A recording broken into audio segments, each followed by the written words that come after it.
moi ça va très bien, malgré qu'il fasse très chaud. Oui, il doit faire 35 degrés, quoi. Pour moi, dans mon appartement, il fait 40. Donc, avec les projecteurs, tout ça, je meurs. Donc, je suis sincère avec vous. Là, j'ai pas de pantalon. Je suis en boxer.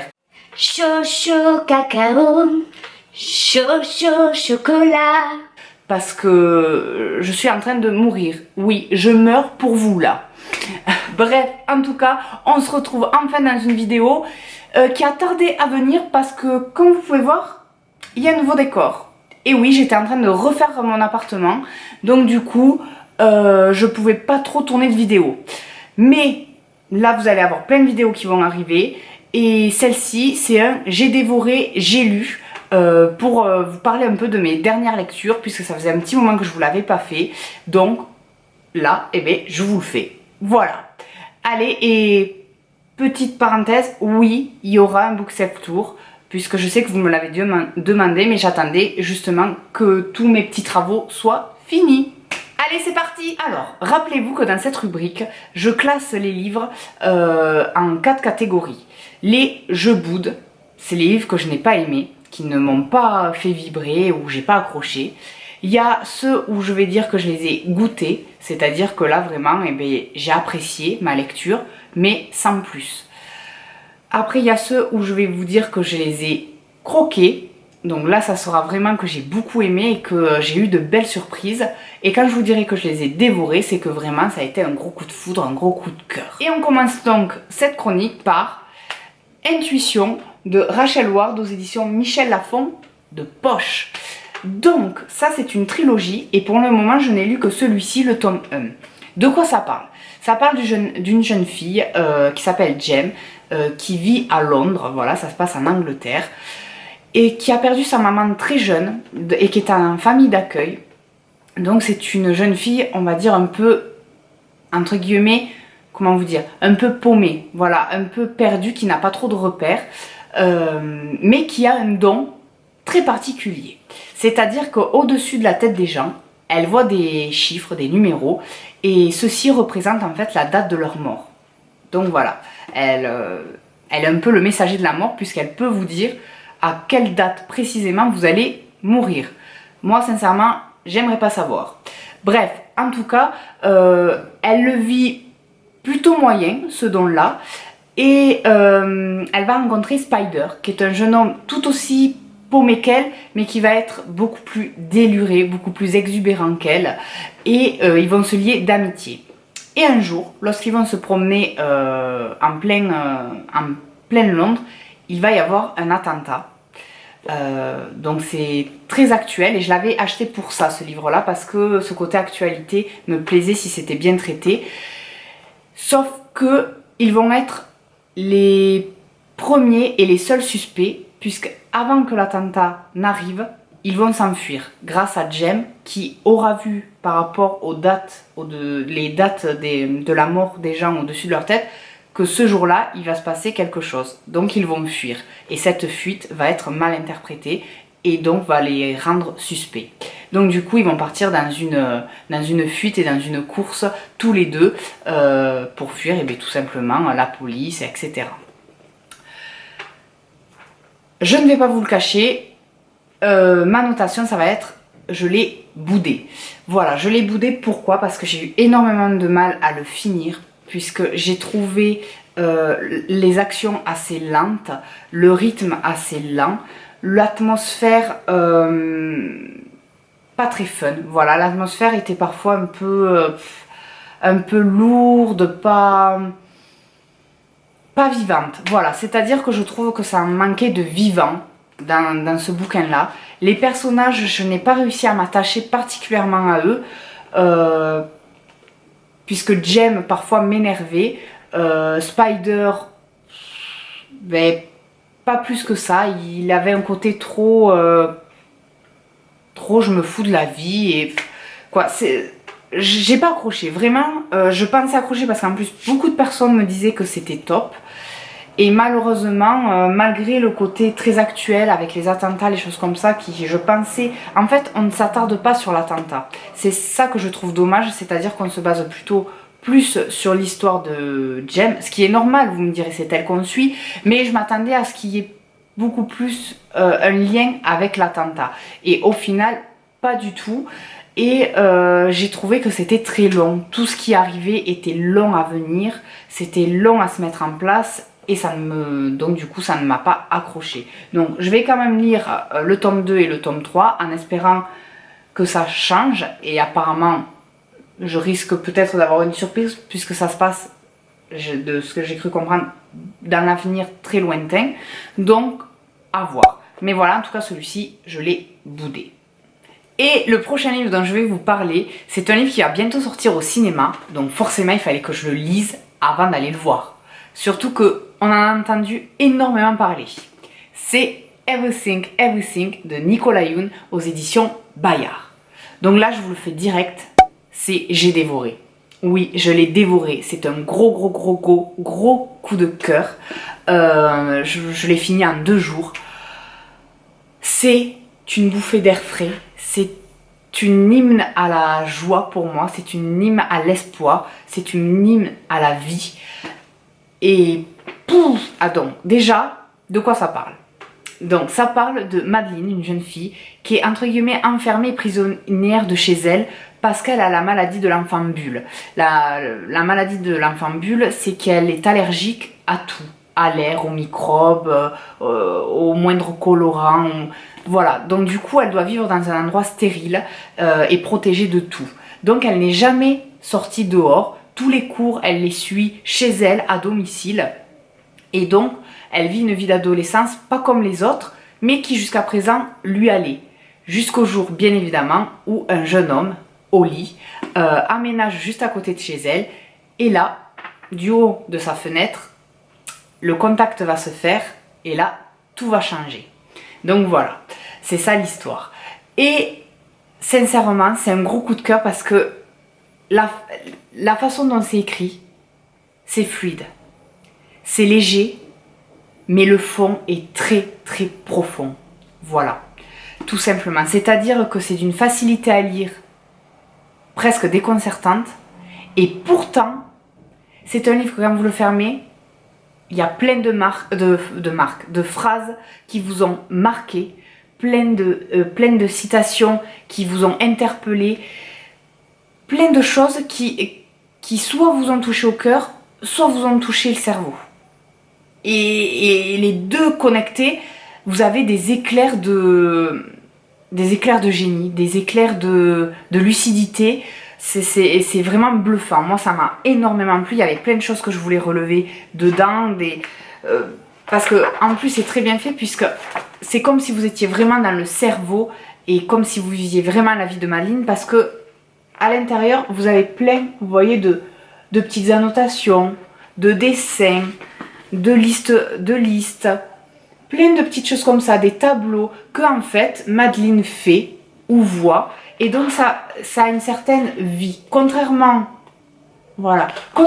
au livre précédent que je vous ai présenté, là c'est bourré de vie. Voilà, ce bouquin respire la vie, respire la joie, et c'est ça que j'ai aimé, parce que par rapport au sujet que ça traite, je pensais que c'était un livre qui allait me faire larmoyer, qui allait jouer sur la corde sensible. Et au final, pas du tout, parce que je me suis surpris plusieurs fois à sourire et même à rire intérieurement et tout simplement à être heureux.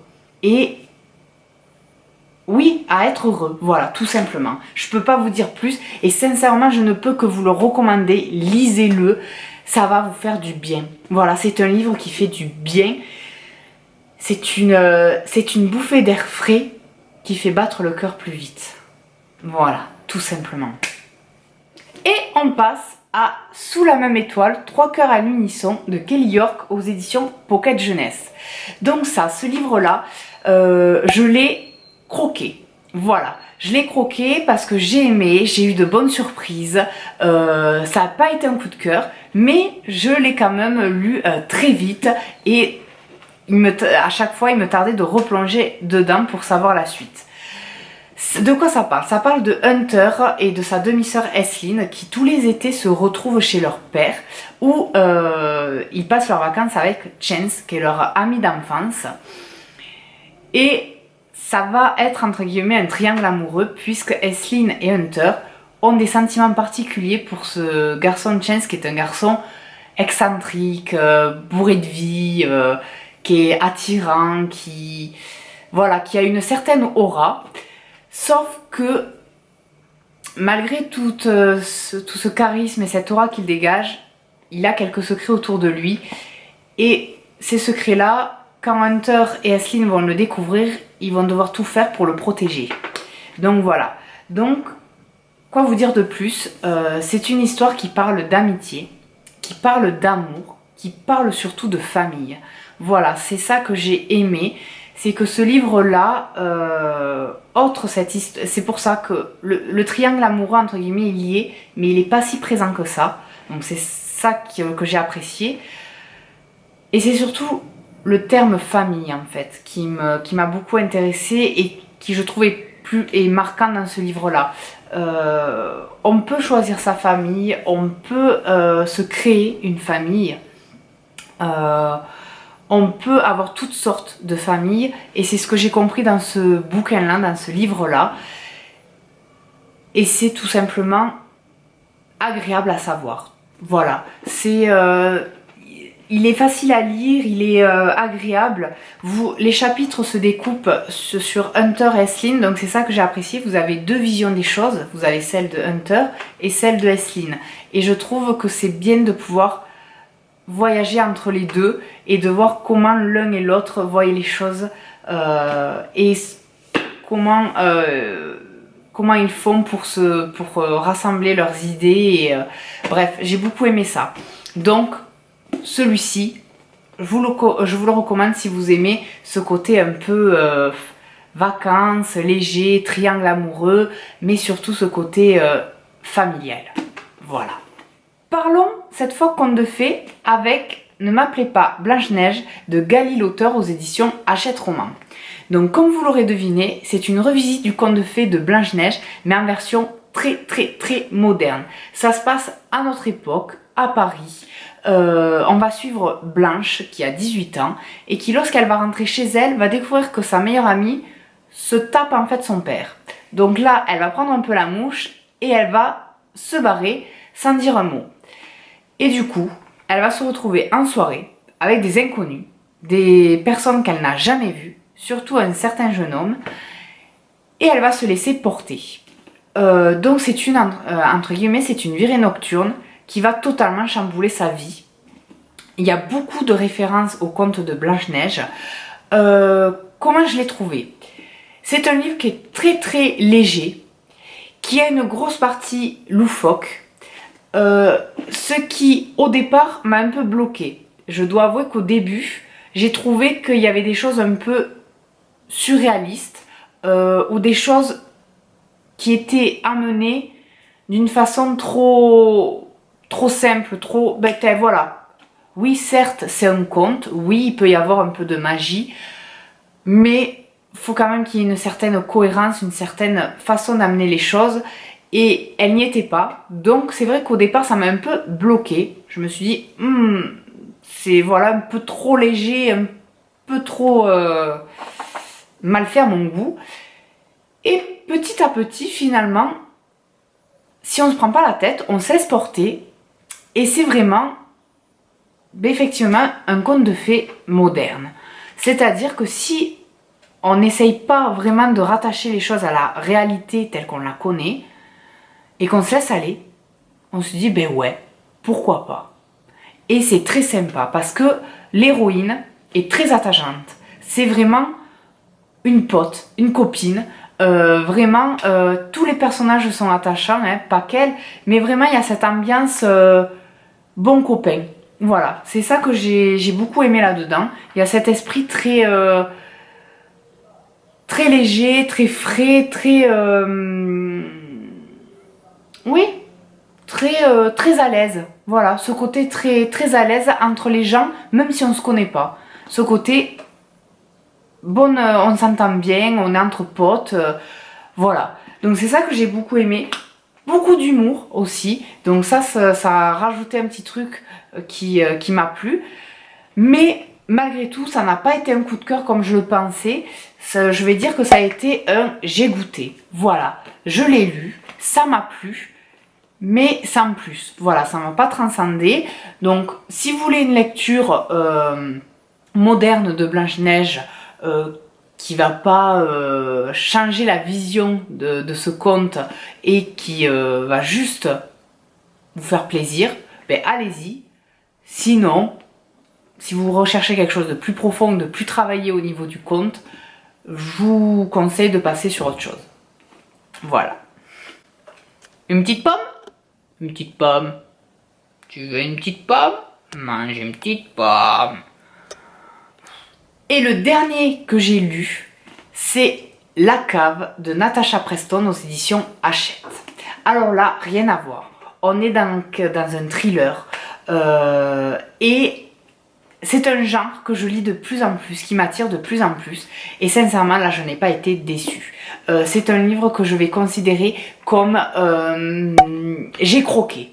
Pas j'ai dévoré parce que il me manquait peut-être la fin, il me manquait peut-être quelque chose pour que ça soit un coup de cœur. Mais j'ai quand même énormément aimé.